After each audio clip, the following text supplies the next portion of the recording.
Alors, on ne va pas s'intéresser à M. Valls, qui a été pris la main dans le pot de confiture en emmenant ses gamins voir une rencontre footballistique à Berlin, aux frais de la princesse, c'est-à-dire aux frais de la République. Il y a les cochons de payants, les classes sociales moyennes et supérieures, et j'entends par classe sociale moyenne, petite, moyenne et supérieure, ça part de l'ouvrier qualifié et ça monte jusqu'aux professions libérales qui, elles aussi, se paupérisent, dans certains cas même d'ailleurs, se prolétarisent. J'exagère à peine. Donc M. Valls fait un mauvais usage des deniers de la nation, mais on le sait, je crois que aussi Mme Taubira utilise les moyens tout à fait officiels pour aller à la rencontre, visiter son fils qui est incarcéré, paraît-il, dans une centrale de l'Est de la France. Bon, nous passerons sur ces détails qui n'ont rien de reluisant pour la République, mais on sait que la République ne l'est pas très reluisante. Mais M. Valls, l'affaire Valls tombe en plein scandale de la FIFA. Et ça, ce n'est pas anodin, ce n'est pas anecdotique. On sait que les coups de théâtre successifs qui ont vu la démission de l'actuel président de la FIFA et des remaniements et la course à l'échalote de M. Platini, qui pour la France et pour d'autres puissances espère emporter, ou peut-être de pair avec un prince jordanien, emporter la direction de la FIFA. Tout cela cache un fait très simple. Si M.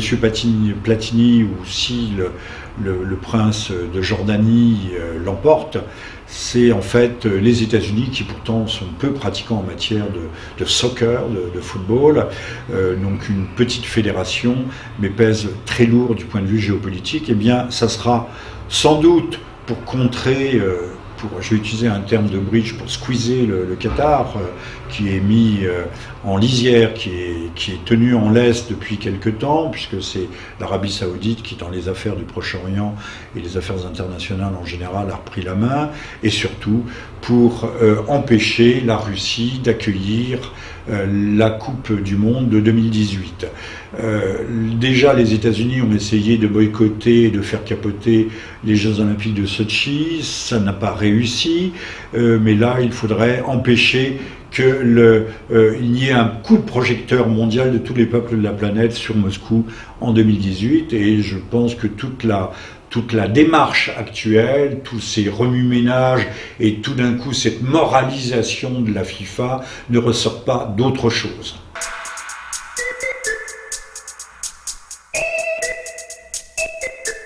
Maintenant, la situation au Proche-Orient, elle est tout aussi chaotique. Alors n'oublions pas cette idée fondamentale qui est mon idée, mais qui n'est plus seulement la mienne aujourd'hui, c'est que l'Ukraine, où les combats, il y a un regain, diraient les journalistes, un regain de violence, c'est pas un regain de violence, c'est où la guerre s'est rallumée, et les fronts proche-orientaux d'Irak, de Syrie, du Yémen, forment en fait un front commun d'une seule et unique guerre. Alors on pourrait croire que les choses sont loin, n'ont aucun rapport. Si, quand les Américains calent je crois que c'était un certain 31 août, quand ils décident, en laissant tomber M. Hollande comme une vieille bouse, que M. Hollande qui faisait chauffer le moteur de ses avions, qui était prêt à les frapper, mais M. Obama juge qu'il n'a pas le soutien du Congrès, M. Cameron ne l'a pas obtenu non plus de la part du Parlement britannique, mais en fait il y a eu un coup de semonce russe et ce sont des considérations géostratégique véritablement. Il y a un cordon sanitaire de la flotte russe devant les côtes syriennes qui vont dissuader M. Obama de se lancer dans une aventure aussi risquée.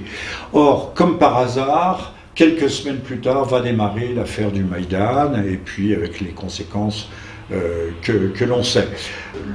L'Ukraine est une sorte de contre-feu. On enfonce un coin, on essaye d'enfoncer un coin dans le flanc de l'ours du géant russe, et cela n'a pas mal marché, puisque aujourd'hui l'Europe, surtout l'Europe orientale, montre une inquiétude profonde, et que le danger est sans cesse croissant.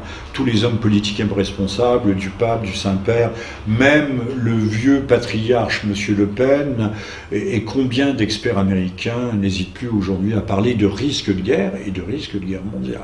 Nous l'avons évoqué dans une précédente vidéo. Alors, pour revenir au Proche-Orient, on sait qu'il y a une poussée constante de l'État islamique, alias Daesh, qui prend des positions depuis que ce verrou stratégique de Palmyre est tombé. Je crois que malgré tout, une base aérienne a été reprise dans les dernières 24 heures par l'armée loyaliste de Damas. Toujours est-il que personne ne pose jamais la question de savoir qui vend des armes, qui vend des munitions, qui approvisionne en équipement, en matériel l'État islamique. Parce que l'État islamique est de l'argent, du pétrole, c'est une chose.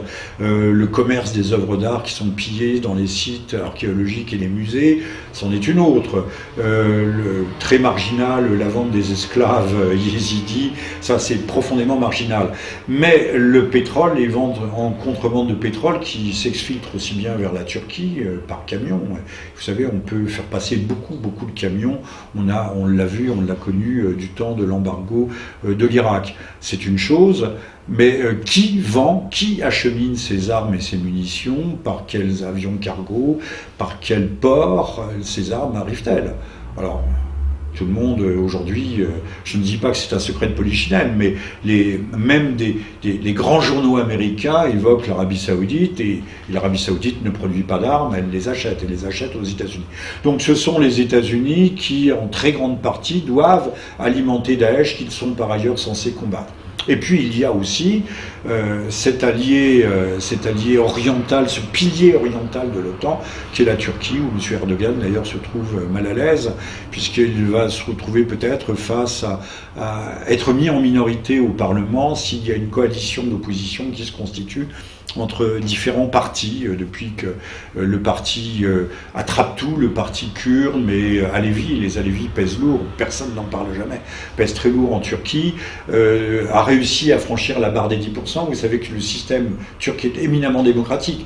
En deçà de 10%, les voix de l'opposition retombent dans l'escarcelle du parti dominant, du parti majoritaire. Mais là, l'AKP de M. Erdogan a manqué la marche, et un système qui était extrêmement bien ficelé, verrouillé, pour lui assurer un pouvoir définitif, fort, et passer peut-être à l'étape suivante d'un pouvoir présidentiel, c'est-à-dire d'une dictature déguisée, et bien là, M. Erdogan a manqué la marche, et je trouve, d'ailleurs il suffit de regarder nos télévisions et de voir à quel point il a un visage légèrement défait. Ceci étant dit, on sait que M. Erdogan approvisionne tout à fait officieusement Daesh, les maquis du Nord, notamment en Irak. Des camions ont été interceptés.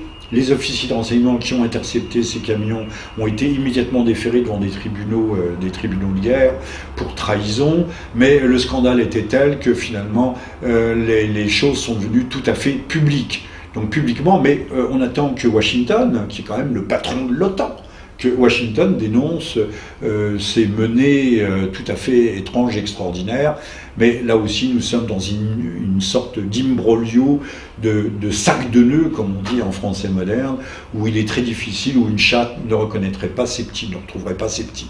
Donc la situation se dégrade, elle est extrêmement grave, notamment avec le Yémen, dont on parle très peu, trop peu. On nous parle de M. Vincent Lambert, la télévision, c'est un sujet, certes, mais on fait des sujets entiers sur la question de l'euthanasie, c'est-à-dire les questions sociétales, et on laisse de côté cette montée des périls qui risque bien dans les quelques mois qui viennent, c'est-à-dire juin, juillet, et plus encore, risque qui va cumuler au mois d'août, risque de déboucher sur un embrasement, et je pense que cet embrasement, les Français, ça sera un réveil extrêmement dur pour les jeunes Français notamment, qui seront peut-être appelés sous le drapeau, puisqu'il faut leur rappeler, le service militaire national n'a pas été abrogé, il est simplement suspendu.